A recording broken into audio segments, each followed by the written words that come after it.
Alright you guys, as you can see by the thumbnail, I'm back with another one like the other one. So check it out you guys, before I get into this next story, let me just get this out the way real quick. Foremost, I just want to extend my deepest gratitude and appreciation to all those of you who were supportive on my community page with respects to what just recently happened to Chewy. You know, I know most of you are here because you want to hear this story, and I respect that. So I'll spare you the grief of rehashing it again right here. But if you're someone who's interested in knowing more about what happened, you guys can go to my community page and get the whole breakdown. But again, thank those of you who offered your condolences and your moral support. You know, I really do consider a lot of you to be part of the Paradigm Media family, and I know for a fact that the majority of content creators don't get the type of support that you guys have given to me. You know, it's pretty amazing and uplifting when you can go onto your community page or just go through the comments in general and find so many sources of support. That's what keeps me motivated to keep banging out this channel, and that's one of the main reasons why I'm still here after all these years. But anyways, this story right here is another one of them bangers because it's a story that delves off into several different controversial topics that seem to be at the forefront of the entire gang lifestyle, regardless of where you're from or who you might be affiliated with. Because if you're someone who's still active and you continue to apply that belief system and some of those ethics or codes to how you live your everyday life, then it continues to be a perceived threat, and it's something that's not only contrary to everything you stand for, but it also represents something that most of us are taught is wrong from a very young age.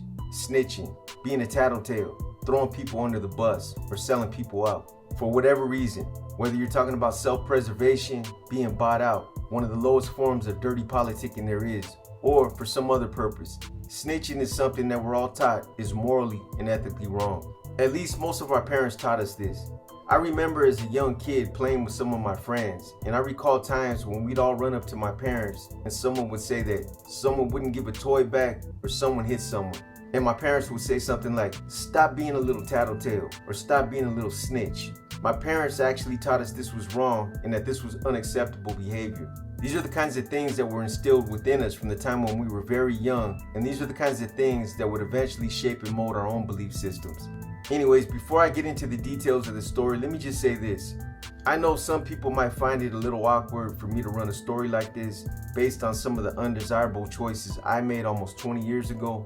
But if you're someone who's watched my channel for any length of time, then you know that I've always kept it real and that I've never tried to candy coat or pretty things up when it's come to that part of my past. You know, aside from also being transparent and completely truthful about it, something that you can hear firsthand for yourself in a series that I run on this channel called Inner Demons, it's also something I've never promoted, I've never tried to justify, and I've also made it inherently clear that I still stand completely against it. I know it might seem a little convoluted and hypocritical, but all I can say is that that situation didn't define me, and it definitely didn't define the belief system that I still continue to live by to this day. But anyways, like I said, when it comes to people cooperating or someone who's considered to be an informant, a cooperator, a CI, a snitch, a rat, a degenerate, a piece of trash, or whatever you refer to someone like this as, in this time and day, it definitely seems like people have taken a much softer or different approach towards individuals who have done this. Or that they at least place more emphasis in things like honesty, being transparent, and being forthright about it. You know, I'm not saying that it's become to be something that's fully accepted or that people don't still frown on it, but I think people would just rather know the truth opposed to being lied to or deceived about it. Not only that, but in comparison to how it was back in the 80s and 90s, I just think it's different now. Even amongst those that are considered to be the hardliners, they seem more apt to accept this distinction that some people make when it comes to someone who's considered to be a civilian. Someone who's not bound to follow the same codes and edicts that gang members are bound to follow. Anyways, this story is a good example of just how deep the disdain and contempt still is for some gang members when it comes to people who have cooperated with law enforcement. And it also demonstrates how far some individuals are willing to go to express their distaste and revulsion towards those who have cooperated with law enforcement, as you'll see from this story. So this story starts out on June 2nd, 2019, in the middle of a township dirt road in rural Washington County, where a passing motorist that just so happened to be driving on this particular stretch of highway stopped his car when he spotted something that piqued his interest. Out of his peripheral vision, he noticed something that looked like a wrapped up piece of carpet. At first, he was just going to keep going, but two things stopped him. The first thing is that this particular stretch of rural road was very seldomly traveled. It wasn't one of the main thoroughfares. Only the locals and other people in that area drove through there. And the second thing was, even if there was more traffic on that road, The area where this motorist seen this rolled up piece of carpet just looked like an odd and strange place to dump trash or whatever it was that was wrapped up inside that carpet. So he pulled over on the side of the road and he got out to take a closer look. What he thought was a piece of carpet was actually a rolled up blanket with something heavy inside. So as he got closer, he also noticed that the dirt looked fresh in that area, like it had just recently been dug up and moved around. And this piqued his interest even more. It was almost half submerged in what looked like a small pond next to a drain culvert. And this culvert ran directly under 176th Street North in May Township in northern Washington County. So when he started to consider all these things together, his mind started to formulate a vision. At first, the fleeting thought crossed his mind, what if it was a body? But then he quickly dismissed that idea, thinking that it was just his crazy thinking. But when he bent down to take a closer look and pulled a corner of the blanket back, a discolored human hand became visible, and he realized that his thinking wasn't so crazy after all. Then when he pulled the blanket back further, he got a better look at the victim, who had a black belt wrapped tightly around his neck, and the lower portion of the body was wrapped with silver duct tape. From that point, this unidentified motorist then got on his cell phone and dialed 911. When the dispatcher finally answered his call, he told her what he had found. So later, after the body was transported to the local coroner, the identity of the victim was identified as Jose Natividad, who was also known on the streets of Minneapolis as Bouncer. The coroner later identified that Bouncer had died as a result of blunt force trauma and manual strangulation, and the predicted time of death was somewhere around May 24th or May 25th of 2019. So upon closer observation, Bouncer had deep lacerations on his face and head that were consistent with blunt force injuries. But again, based on other medical evidence including petechia, small red visible spots that form in the whites of the eyes or on the skin, this was definitely consistent with someone who's been strangled. Somebody had basically beat him and choked him out. But the particular county that Bouncer's body was found in, Washington County, wasn't one of the bigger counties in that area. So when his body was found, law enforcement shared and filtered that information out pretty quick.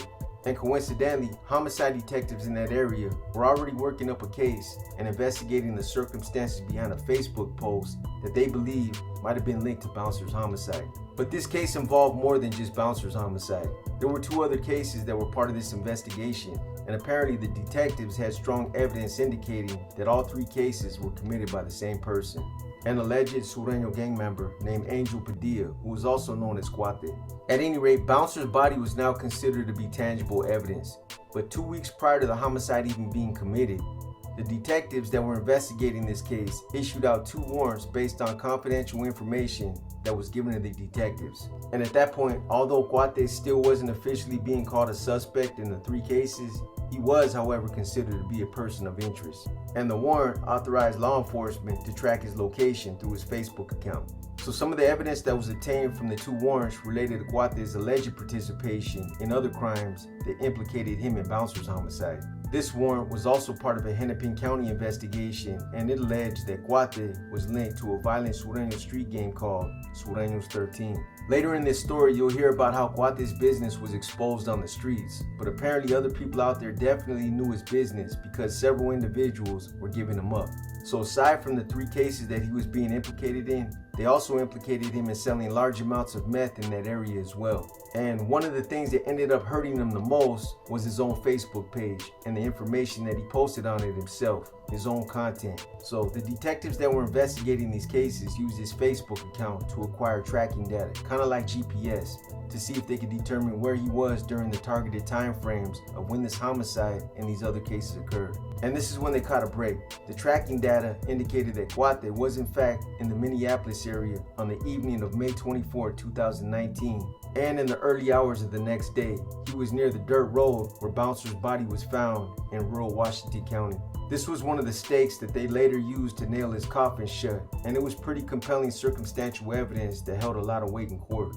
The second warrant arose from a second investigation into the kidnapping and attempted homicide of another individual named Lisa Hernandez, who was also known on the streets as Pepper.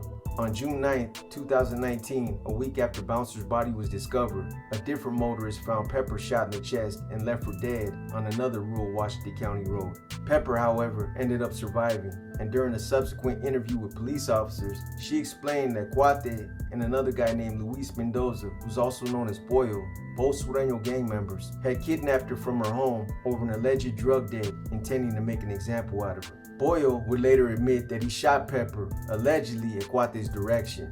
But one of the investigators that was working this case speculated that this might have just been an attempt by Boyle to minimize his own involvement and to try to paint himself out to be a low-level participant, one who was basically at the mercy of Guate in his direction. However, Guate's defense attorney, Brian Liefeld, would later give the jury a different perspective. He said, "Don't be fooled, that Boyle was a willing participant and that he was fully on board with the conspiracy until the police got involved. Once the police got involved and he was faced with the possibility of going to prison, it was then and only then that he decided that he didn't want to participate anymore.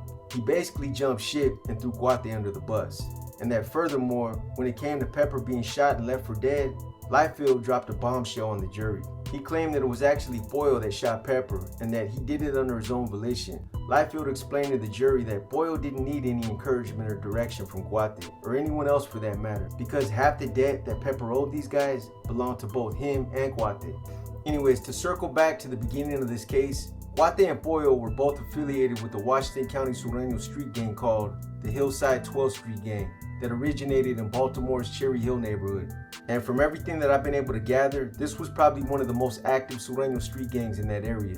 And 2019 was one of the more recent violent years in Washington County. So when these incidents occurred, apparently there were several high-profile Sureños from Minneapolis, specifically the Washington County area, that were being prosecuted using confidential informant testimony, or as they're more commonly referred to on the streets, as rats. And there was obviously a lot of negative sentiment out there on the streets against those that had cooperated with law enforcement, and anyone who had a snitch jacket on them was being targeted. In some respects, one would even say that there was somewhat of a movement against known informants in the Washington County area, and that Guate had taken a personal interest in leading the push for going after known snitches himself.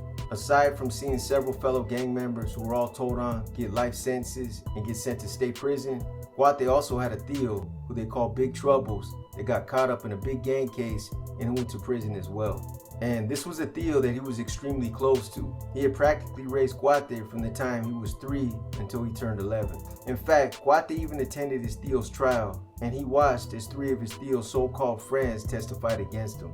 Some would even say that this was probably the tipping point that drove him over the edge and pushed him to start doing the sinister things that he started doing. And I'll get into the details of everything he was doing and how he ultimately got caught up in a minute. But first, let me give you guys a little bit of background on Guate and Boyle and explain how social media played a big role in them both getting arrested for not only Bouncer's homicide, but for other cases as well. So the other big thing that also became to be a big factor in them both getting caught up was Guate's innate ability to brag and boast about what he was doing on the streets, and just his bad habit of placing that kind of trust in people that he didn't know like that. One of my sources for this story, who I'm not going to refer to as Hopple, who's also from Hillside 12th Street, is someone who claims to have known both Guate and Boyle for close to 15 years. In fact, he says they even went to school together when they were younger. At any rate, when it came to Guate and Boyle, Hopple said that Guate was definitely the leader and Boyle was the follower. Guate also had a lot more influence in their neighborhood, and he was just a lot more aggressive in the streets. So the other thing that Hopple said about Guate is that Guate was the type of individual who would purposely commit some type of sinister act of violence or just show out and do some crazy shit just to impress other people who he knew was watching.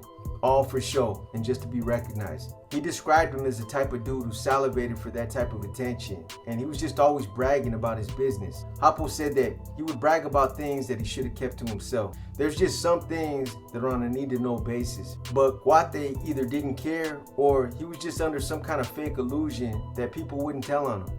Hopple went on to say that Guate was also deep into social media and that he was real reckless when it came to posting his business on the internet.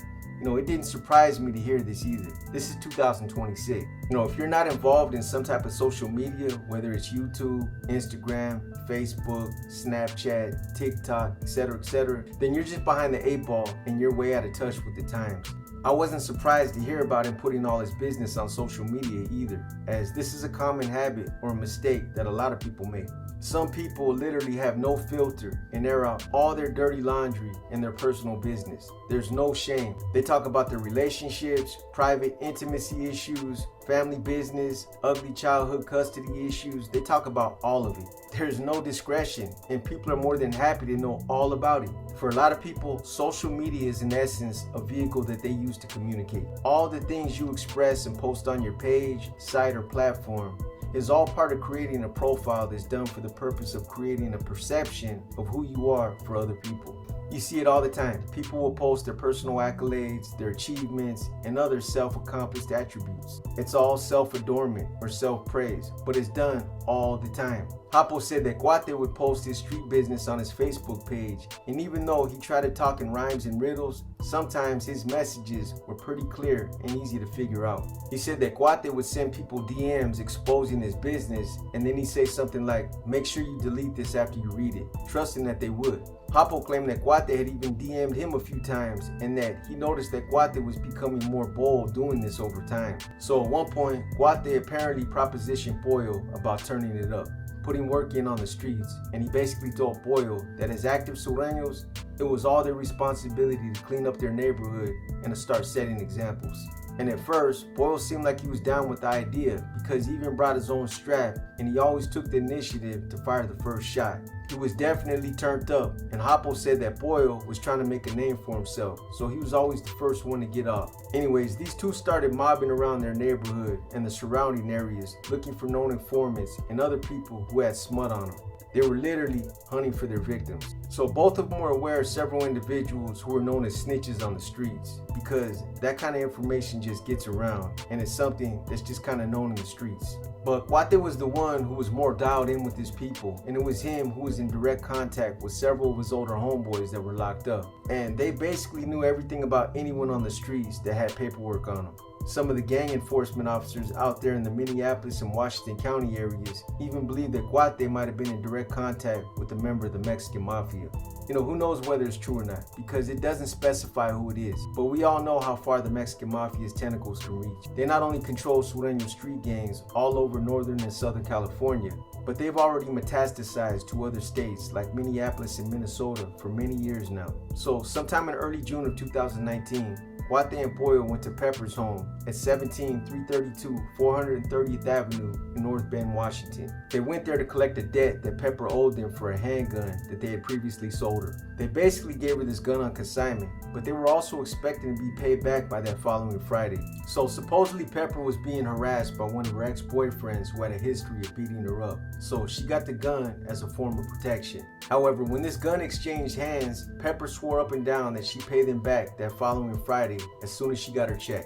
Needless to say, Friday came and went, and Pepper never even bothered to call. And that's actually why this all went sideways, because according to Hapo, who knew all three of them, it's not like Pepper had a habit of owing people money.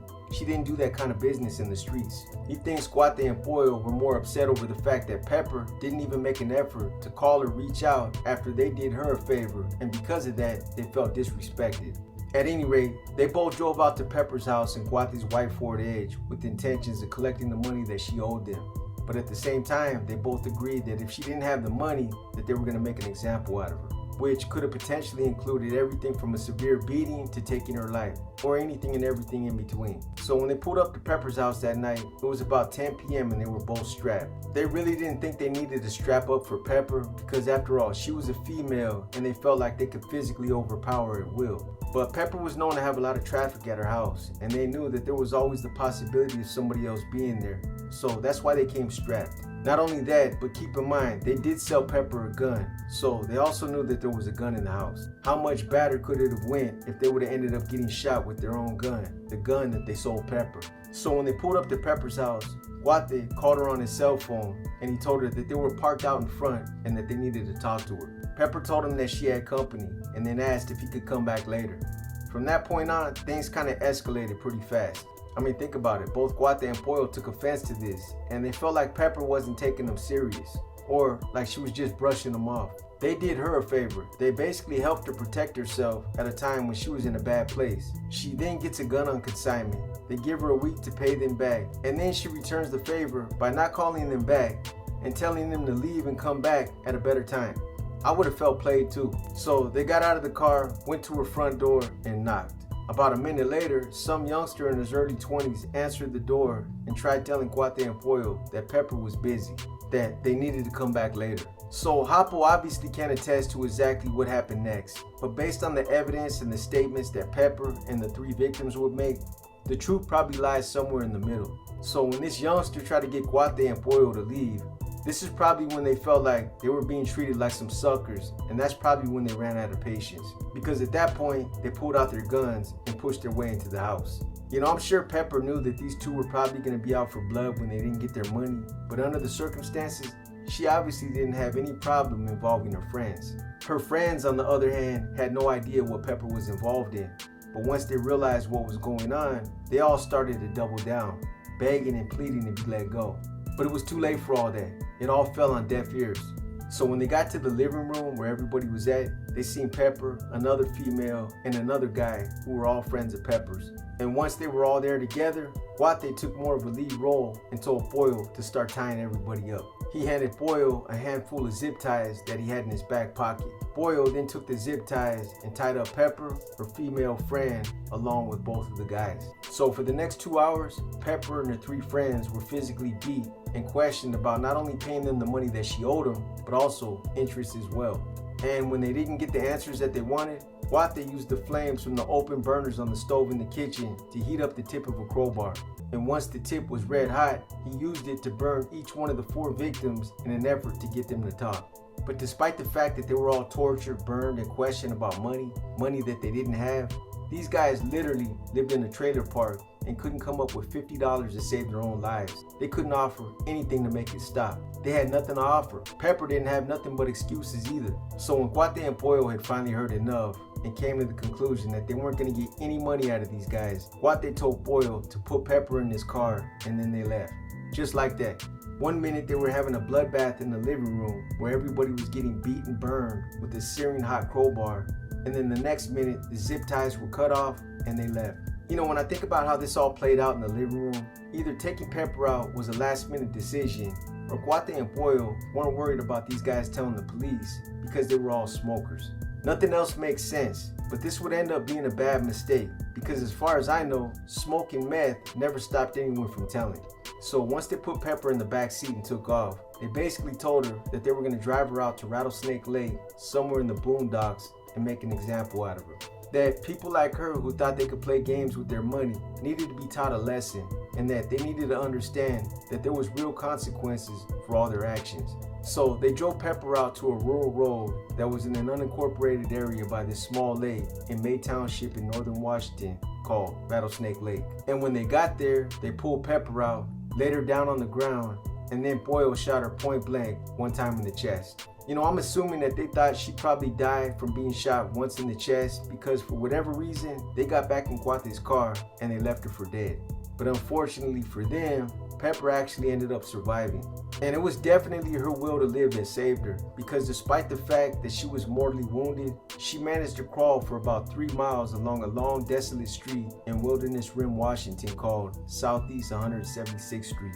So eventually she made her way down this street until a passing motorist just so happened to see her crawling and called 911. Not long after this happened, Guate was arrested for the kidnapping and attempted homicide of Lisa Hernandez, who was also known as Pepper. So this is where the story gets interesting. Like the majority of other stories I've told you guys, a lot of the mistakes that are often made usually come within the first week after you land in the county jail, because it's during this time that you're usually in full-blown damage control, trying to backtrack all your movements, who you dealt with, some of the mistakes you made, and trying to clean up some of the evidence that you know is still out there that could potentially hurt you. And the only way you can really do that is by jumping on the phone with family or someone you trust, or during a visit, and by communicating this to them, telling them what you need them to do. In Guate's case, he knew that there was a lot of incriminating evidence on his Facebook page, and that was his main focus.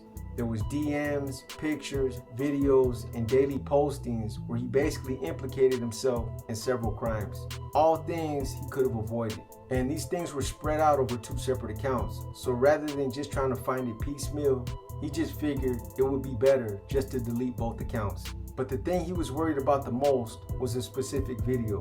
The video would later be referenced as the Facebook video. I'll get back to this video later, but this video was pretty bad. Needless to say, when Cuate got to the Washington County Jail, homicide detectives and other law enforcement agencies were in the midst of conducting several different investigations that they believed he was involved in. He had a lot of heat on him, and they were monitoring everything he was doing. All his phone calls, his visit, anybody he was corresponding with, etc., etc. And because of this, these outside agencies worked together in conjunction with the gang intel unit in the Washington County Jail to monitor everything he was doing. They used all the resources that were available to him. Part of this investigation included jail personnel who actually sat there and listened to every single call he made in real time. This was time consuming and it required a lot of man hours, but they were committed to cracking these cases, so they stayed on it. They knew Cuate was a Sureño gang member who was involved in several violent crimes, and the underlying concern that they were worried about at that point is that somebody could potentially be in danger. Either Pepper or one of the other witnesses that was involved in that original case. And they knew just by listening to Cuate talk on the phone that it wouldn't be long before he started fumbling the ball and throwing them bones. His type of character screamed this, and he did. He gave them a lot of low-hanging fruit for easy pickings. So according to Hopple, Cuate was involved with a female named Michelle. They didn't have any kids together and they weren't married, but Hopple said Cuate was sprung on her. He was head over heels in love with Michelle, and he trusted her with his life. And besides Michelle, Cuate only called 2 other people, his mom and one of his cousins. So his calls were fairly easy to track. It didn't take long for Cuate to steer the investigators towards incriminating evidence either. During the second call he made to Michelle, he basically tried to tell her between the lines to contact his mom and to make sure that she helped her delete both of his Facebook accounts ASAP. And again, even though he tried to camouflage his words, he didn't do a good job of it at all.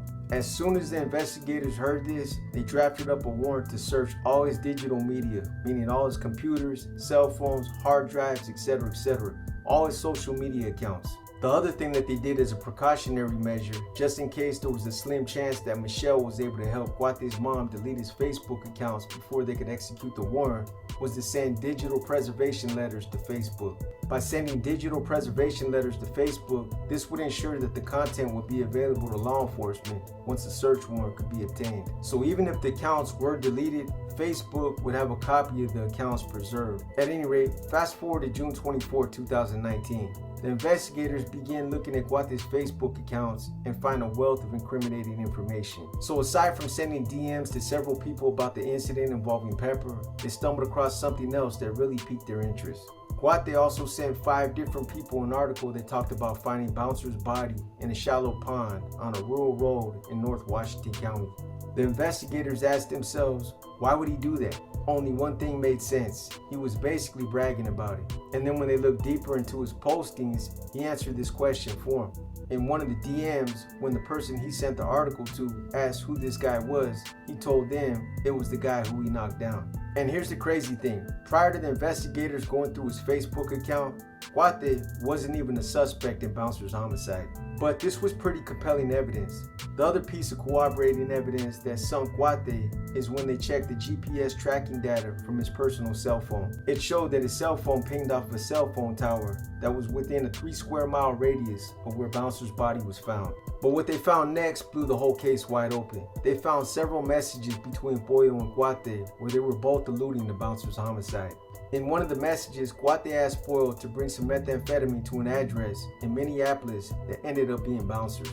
Then in a later DM, Cuate asked Pollo to bring a section of rope so that they could tie this piece of shit's body up. Based on this circumstantial evidence, this ended up leading to Pollo's arrest. And as soon as Pollo was taken into custody, he decided early on that he was going to cooperate with law enforcement and that he didn't want no part of spending the rest of his life in prison. But it gets even worse for Cuate. Not only did Pollo give law enforcement all the intricate details that involved both Pepper's kidnapping and attempted homicide, but he also gave critical information that led to the circumstances about Bouncer's homicide as well. So according to court testimony that Pollo would later give during Cuate's trial, Pollo claimed that Cuate sent him a message on May 24, 2019 and told him to bring some meth to a house in Minneapolis. The house was later determined to be Bouncer's residence. Pollo said he arrived just before midnight and saw 4 people using meth in the living room. He also saw Cuate through the open door of a bedroom beating a guy who Boyle recognized as Bouncer. The guy he was beating had his hands in front of his face yelling, "Kill me now, you fucker," but he could not stop the punches, and Cuate wouldn't give him a quick, painless death. At that point, Cuate then closed the door, and about 5 minutes later, he came out of the bedroom and told Boyle to park his black Impala in the alley behind the house. Boyle said at that point, he sent a message to his friend Christy Herrera, basically asking her if she wanted to get high, and of course, she accepted the invite. This was really just Boyle's way of luring her over there. Boyle then gave Christy directions to Bouncer's house in Minneapolis, and while Boyle waited for Cuate, they sat in the car hotboxing and smoking meth. When they were done, Boyle asked Christy if he could borrow her Honda Accord so that his brother could move some furniture. He told her that she could wait in his car and that it wouldn't take that long. Boyle could have used his own car, but he obviously had the sense of mind to use some foresight. He didn't want to take a chance of leaving DNA or trace evidence behind his Impala, so he figured he'd be better off using Christy's car. Needless to say, Christy wasn't aware of what was in play at that time. Otherwise, if she would have known that her car was being used to dump or move a body, I doubt she would have been so forthcoming about letting Boyle use it. So Christy handed Boyle the keys to her car while they were still parked in the alley behind Bouncer's house. A few minutes later, Boyle told Christy he'd be right back and that he was going to go see what his brother was doing. So at that point, Boyle went inside the house to give Cuate the keys to Christy's Honda. And Boyle said that when he entered the house and seen Cuate, he had blood all over his shirt, he was sweating profusely, and he appeared to be highly agitated. In fact, Cuate was mad at Boyle because he told Boyle that he had sent him a message earlier and he never got a response. Cuate said, "Come on, fool, you know what's going on here. If I need to get a hold of you and I message you, I expect you to respond. I need to know that I can depend on you." Boyle said he apologized to Cuate and told him that he had his back and that it wouldn't happen again. Then Boyle went back outside and sat in his car with Christy. About 10 minutes later, he seen Cuate come out the back door and drag a body down the back steps. Boyle said he couldn't identify the body because Cuate had it wrapped up in a blanket, but there was nobody else in the house but Bouncer, so he knew without a doubt who it was. So as Cuate was putting the body in the trunk of Christy's Honda, Boyle continued to talk to her and distract her so that she wouldn't look up and so that she didn't see what was going on. He had her so focused on taking another pull of meth that she missed the whole thing. At any rate, once the body was in the trunk, Cuate got in the car and drove off by himself. He didn't message Boyle, he didn't say nothing, he just took off. So according to Boyle, he didn't go with Cuate when he dumped Bouncer's body out in the middle of a township dirt road in rural Washington. He claimed that Cuate did it by himself while he waited in his car with Christy. But he said about an hour to an hour and a half later, Boyle sent a message to Cuate to ask where he went. Cuate, on the other hand, never responded. Boyle knew he was dumping the body somewhere and he didn't want to know nothing about it. The less he knew, the better it was for him. But it started to concern him when Cuate still wasn't answering several hours later. He started to think about the possibility of him getting pulled over with a dead body in the trunk and how bad that would have turned out. But after trying to contact Cuate throughout the entire night and not hearing nothing, Boyle finally heard from him in the late morning of May 25th, 2019. Cuate told him that he had to make sure he put the body somewhere where nobody would find it and that he was driving back to Bouncer's house so that he can give him back Christy's keys. So Boyle and Christy stayed parked in the alley behind Bouncer's house the whole night waiting for Cuate, and eventually Cuate pulled up and gave Boyle the keys to Christy's car. Cuate obviously didn't know it at the time, but Christy being there that night ended up being another bad mistake that would also end up coming back to hurt him. The mistakes and the oversights just kept adding up because later on when the homicide detectives approached Christy and told her what she got herself involved in, she followed suit behind Boyle and decided to cooperate. And despite the fact that she wasn't aware of everything that was going on that night, she was still able to corroborate critical portions of Boyle's account, which ended up being devastating to Cuate. She confirmed that she let Boyle's brother borrow her car to move some furniture and that he didn't return it until the following morning. At face value, it might not seem like a lot, but in legal terms, it put Cuate at Bouncer's house the night that he was taken out, and it also lends credibility to Boyle's testimony. But just when you thought it couldn't get any worse for Cuate, the worst was still yet to come. So during trial, the prosecutor submitted a highly damaging video into evidence that they also found on his Facebook page. The video depicted images of Bouncer actually being strangled as it happened. And this video showed undeniable proof that Cuate was the one who was strangling him. Again, this was another mental mistake that Cuate apparently made, and it was all premised on him wanting to brag and show other people that he was capable of taking a life. But not just any life, the life of someone who was known on the streets of Minneapolis as a snitch. You know, I get Kwate's mindset and what he was trying to convey to his social media following, but you can't make a snuff tape and show it to people in this day and time. You just can't do it. People are gonna tell on you. If not out of fear alone, then it'll either be out of self-preservation because they don't want to get caught up in something like that themselves, or to be behind some other off-the-wall reason like having a guilty conscience or seeing you eliminated because you pose as some kind of personal threat to them. So along with this highly damaging video that the prosecutor introduced into evidence, there was also another material witness that testified against Kwate as well. And her testimony was just as bad, if not worse, than Boyle's. Her name was Jasmine Martinez. On the streets, she was known as Birdie. And she claimed that Kwate was like a brother to her, that they had even went to school together, and that they had known each other practically all their lives. From a legal standpoint, she was a devastating witness. She corroborated everything that Boyle and Pepper testified about, and she confirmed the level of Boyle's involvement with respects to Bouncer's homicide. And she claimed she decided to testify against Kwate because she seen him spiraling out of control, and she was worried about him either dying or taking someone else's life, which is exactly what happened. So Birdie told the jury that on the night of May 25, 2019, within a day of the homicide, Kwate told her that he had taken someone's life. At first, she said she thought he was joking and that he was just dramatizing another one of his crazy stories, so she didn't make much of it. But then Kwate showed her a video of someone strangling a guy who was later identified as Bouncer with a black belt cinched tightly around his neck. This is the video I told you guys about earlier that was known as the Facebook video. And although you can't see Kwate's face in the video, there's something else distinctive that you can see that renders the video like a visual fingerprint. You know, I'm sure that when Kwate was recording himself choking Bouncer out and he was delivering his virtual snitch message, that he thought he was safe based on the fact that you couldn't see his face. However, the one thing that he clearly overlooked is a portion of the video where you can see his arm ratcheting the belt tighter around Bouncer's neck. So when the Facebook video was enhanced for clarity by the Bureau of Criminal Apprehension, it clearly shows Bouncer's face, seemingly lifeless, with a black belt wrapped tightly around his neck. He's wearing a black tank top, just like the one his body was found in. The lower half of his body is wrapped in a blanket, and the background matches the bedroom at his house. And again, although Kwate's face is not in the video, what you can see that's just as damaging is that the belt is held by an arm with a distinctive tattoo that matches the tattoo on Kwate's right wrist. Complete fail. Game over. For those of you who think that tattoos are cool and who also think that they make you look tough, just remember this story the next time you think about getting your hood or your Picasso blasted on you. Tattoos that are considered to be gang related don't do nothing positive for you. The only thing they do is bring you unwanted negative attention and put a visible mark on you that people use to identify you. I don't want to get off track, but when I got Nuestra de Familia blasted across the back of my head, I felt proud and honored that I was representing something that I truly believed in.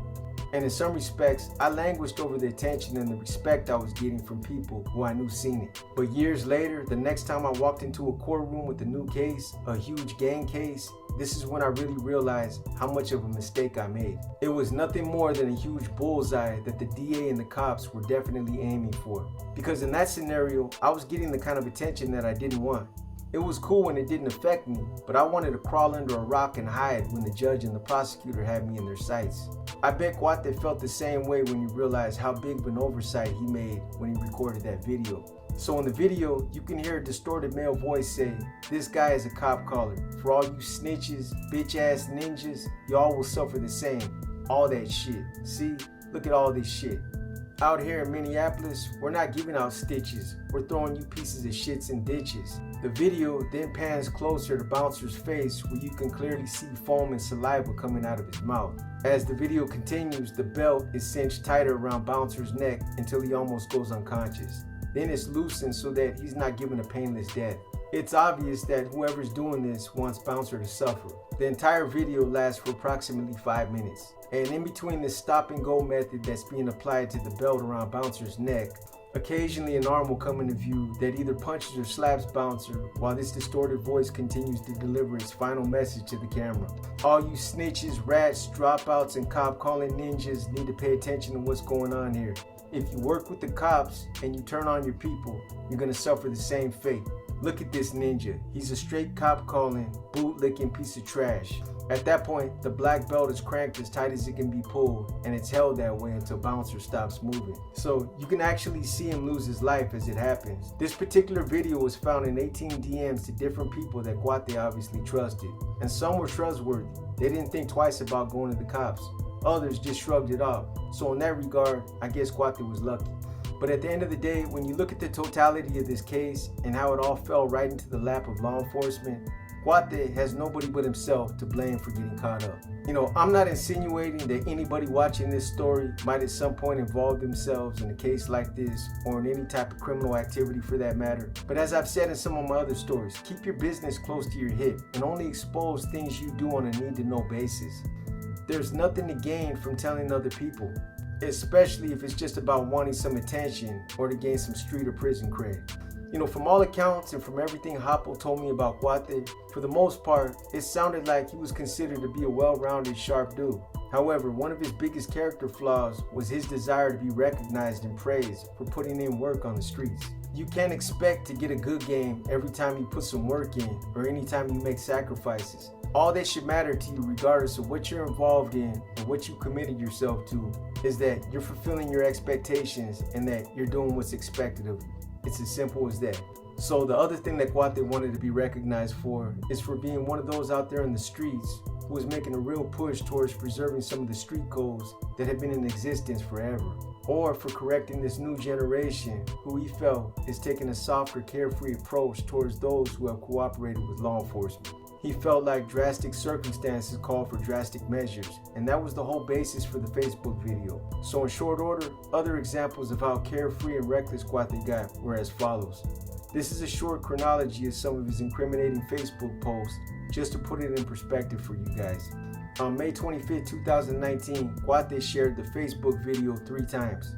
The case's lead investigator testified that Guate shared the article about the discovery of Bouncer's body in 18 different instances.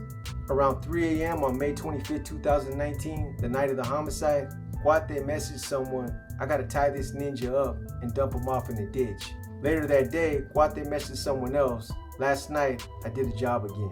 On May 26, 2019, Guate sent a message to another one of his contacts, "I done did some bad and took some fool out last night." Then yet again on June 6, 2019, he sent the article about Bouncer's body being found to an associate. The recipient asked, "Who's that?" and Guate replied, "The guy who I took down." On June 7, 2019, he messaged someone that he had charges for a homicide coming up. Maybe this is when he started to see the walls closing in on him. Who knows, but something made him feel like he was about to get caught up. And then finally on June 18, 2019, he sent a message to someone about needing to get out of Minnesota and that this person apparently offered to let Guate use his identification. So the location information obtained pursuant to the May warrant also corroborated Boyle's testimony because it showed that around 11 p.m. on May 24, 2019 and 3 a.m. on May 25, 2019, Guate was at the Minneapolis house where the homicide allegedly occurred. And then about 3 hours later, Guate was in rural Washington County about 1.5 miles north of where Bouncer's body was found.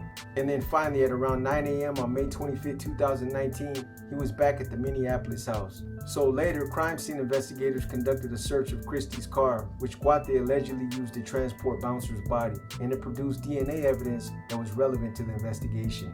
Investigators discovered red discoloration on a roll of gray duct tape and a broken zip tie in the car's spare tire compartment. The red discoloration tested positive for the presence of blood that matched Bouncer's DNA profile.